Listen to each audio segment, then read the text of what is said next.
So I asked my instructor, could I be excused? And she said yes. Grab my things, walk out, and everybody is hanging out all on the ledges in this housing unit where I stay, which is an old Motel 6. So you can imagine it going from East Trinity to West Trinity, like an old hotel or Motel 6, if you ever seen one. They're hanging out outside. And so when I come out, they're screaming and yelling, Bush, Bush, you got a date, you got a date. And so I'm like, I hope so. And so I'm running as fast as I can across the compound. So I get there and there's like two people in line before me. I stand in this line. They go in, they come out, they have dates. And they're like, good luck, Bush. So I go in, and when I walk in, it's like three people in there. And they say, congratulations, Miss Bush. We have a date for you. And I'm like, oh my God. And it was like, as we know, this has been a long time coming. And I'm like, yes. And so I'm like, what is my date? And they're like, September the 6th, which was maybe about 6 weeks from that date at the time. And so I was like, wow, because I was thinking it was going to be like a week. I would be out and clean out my locker. I'm ready to go. So I said, I can endure 6 more. So of course I waited in line and I called my sister, the first person that I called, because she was my rock on this journey. She was the gas that fueled me on this journey. She answered the phone and I say, sister, guess what? She say, what? I say, I got my date. She starts screaming. She say, what is it? I say, September the 6th. She said, wow, I'm finna text everybody and let them know right now. She was like, oh, I'm so happy that you're finally leaving that place. And I was like, you're happy. I'm happy too. And I was like, just let everybody know I love y'all. I'll be there soon.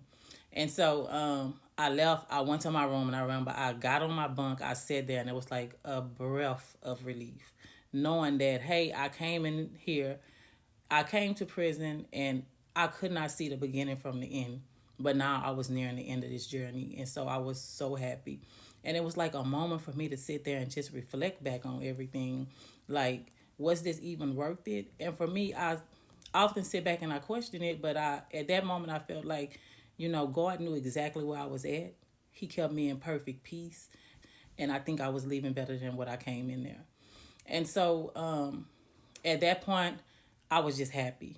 I decided that, hey, I'm gonna get with all my friends and tell them, hey, let's get these letters pushed, let's get them out, let's keep it going, because I'm leaving on the outside, and I'm leaving here and I'm gonna be on the outside, but I'm also gonna be on the outside rooting for you guys. And so a lot of these women had a lot of time. Some of them were there when I came and I was leaving and they were still there. And I still have their names. I think about them often. I check on the system to see if anything changed with them. And so right now, I'm just pretty much like, I will not forget these women at FMC Carswell. I promised them that. They told me, we know, we trust you, believe in you, Bush. We know that you're going to be the one. And so I promised that I would not let them down. And so I'm not going to let them down. So with the little time that I had left in my incarceration, I decided that I was going to get with some people that I really trusted, and I was going to put together a letter for the U.S. Congressman for an investigation against FMC Carswell. Um, the letter would detail multiple accounts of unreported sexual abuse, claims and allegations by inmates, things that were factual to my understanding and knowledge at that point.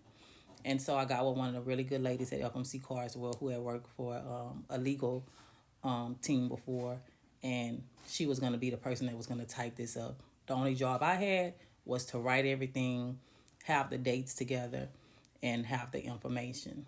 And so I got with two people that I knew who had been there as long as me, and I got the letter going. I remember somebody telling me, Bush, don't put the letter in the mailbox, because you know how they're going through the mail over here, which was illegal. They're going through the mail and trying to see who's writing what and where it's going to.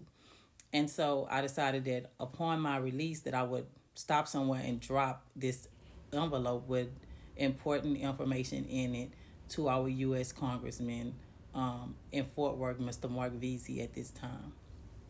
And so it was like a 4-page letter in which I'm going to read to y'all in part. Um, I remember it right before my release from FMC Cards, where I received a letter from Mr. Mark Veazey, basically telling me that he was going to take into account all the things that I had said, and he was basically telling me that he wanted me to reach out with my local Congress counterparts in Houston, Texas, and he enclosed their information. And he told me it was a respect thing, because I wasn't from his jurisdiction, because I was leaving FMC Carswell and I was going to the Houston area. These are the people that I needed to contact and talk to, and that he would have no problem speaking with them on my behalf once I left FMC Carswell. But when you leave prison, the thing is, it's not as easy as what you think. If you don't directly know someone in those offices or really piquing their interest for something, it's hard to get in there and talk to them. So I did the only thing that I knew how to do was mail copies of this letter to my counterparts, my constituents in that area in Houston, Texas, which I was very hopeful, thinking that, maybe they would respond back to me, which I did get email back, and they were saying that someone would contact me soon to set up an appointment for me to be able to come in and speak with them. But that appointment never came, and I did not furtherly reach out upon my release.